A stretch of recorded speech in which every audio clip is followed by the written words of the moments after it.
حصہ 18 میں خوش آمدید۔ اعوذ باللہ من الشیطان الرجیم، بسم اللہ الرحمن الرحیم۔ من الذین فرقوا دینہم وکانوا شیعا کل حزب بما لدیہم فرحون۔ شروع کرتا ہوں اللہ کے نام سے جو بڑا مہربان و نہایت رحم والا ہے۔ ان میں سے جنہوں نے اپنے دین کو ٹکڑے ٹکڑے کر ڈالا اور بہت سے گروہ بن گئے، ہر گروہ اسی پر خوش ہے جو اس کے پاس ہے۔ اللہ تعالیٰ نے پچھلی آیات میں ہمیں چند اہم اور سنجیدہ ہدایات دی ہیں۔ ان میں کچھ نصیحتیں اس طرح ہے: یہ مذہب سب سے سیدھا مذہب ہے، تو اس دین میں یکسوئی کے ساتھ شامل ہو جائے۔ ہر حال میں تمام معاملات میں اللہ پر بھروسہ رکھو، تقوی کے ساتھ زندگی گزارو، نماز کو قائم کرو، کبھی بھی مشرکوں میں شامل نہ ہو۔ دین اسلام وہ دین ہے جو اللہ نے لوگوں کی رہنمائی کے لیے دیا ہے۔ بعض نے اس خالص اور فطری پاکیزہ مذہب کو بگاڑ دیا ہے۔ ہر ایک نے جو پسند کیا وہ لے لیا، اور جو پسند نہیں آیا اسے الگ کر دیا اور اپنی سہولت کے مطابق مذہب پر عمل کیا۔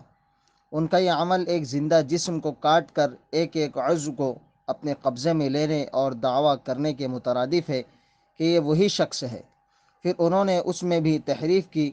اسی دوران اس جسم کی جان چلی گئی اور کسی نے دھیان نہیں دیا۔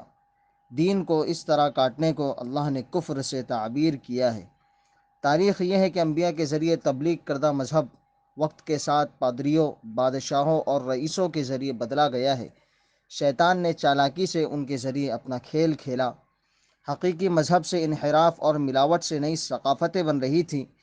ان مشرکوں میں سے ہر ایک جو دین کو ٹکڑے ٹکڑے کر رہا تھا، یہ دلیل دے رہا تھا کہ ان کا گروہ حق پر ہے۔ یہ ماضی میں تھا، یہ آج بھی جاری ہے۔ حضرت ابراہیم علیہ السلام کی تعلیمات کو پامال کیا گیا اور نسلوں نے اس مذہب کو بدل دیا۔ ان میں سے ایک طبقہ مکہ مکرمہ میں عرب ہے۔ انہوں نے کعبے کو بچایا، لیکن اسی کعبے کو بتوں سے بھر دیا۔ انہوں نے شرک اور بت پرستی کو تسلیم کیا۔ حضرت موسیٰ علیہ السلام کے پیروکار نے اسلام کو ایک اور طریقے سے کاٹ کر تبدیل کیا۔ انہوں نے اسلام کو نسل پرستی سے بھرے ایک نئے نسلی مذہب میں تبدیل کر دیا۔ وہ یہودیت ہے۔ توحید کے بجائے حضرت عیسیٰ علیہ السلام کے پیروکاروں نے تثلیث کو اپنا کر عیسائیت اختیار کی۔ واضح رہے کہ ان جماعتوں میں سے ہر کوئی ایک جماعت نہیں ہے۔ اسی طرح بہت سے گروہ اور ذیلی گروہ کے ساتھ وہ بار بار مذہب کو پھاڑتے رہے۔ اللہ نے اسے ایک خطرناک اور رسمی شرک کے طور پر متعارف کرایا ہے۔ اللہ تعالیٰ نصیحت کرتا ہے کہ ہم ان جیسے نہ بنیں۔ وَلَا تَكُونُوا مِنَ الْمُشْرِكِينَ، کبھی بھی مشرکوں میں شامل نہ ہونا۔ مِنَ الَّذِينَ فَرَّقُوا دِينَهُمْ وَكَانُوا شِيَعًا كُلُّ حِزْبٍ بِمَا لَدَيْهِمْ فَرِحُونَ۔ ان میں سے جنہوں نے اپنے دین کو ٹکڑے ٹکڑے کر ڈالا اور بہت سے گروہ بن گئے، ہر گروہ اسی پر خوش ہے جو اس کے پاس ہے۔ آج دنیا میں جتنے بھی مشرک مذاہب ہیں وہ توحید سے اس طرح کٹ کر ہی بنے ہیں۔ اسلام تفرقہ بازی کی حوصلہ افزائی نہیں کرتا، یہ اتحاد کا درس دیتا ہے، تقسیم کا نہیں۔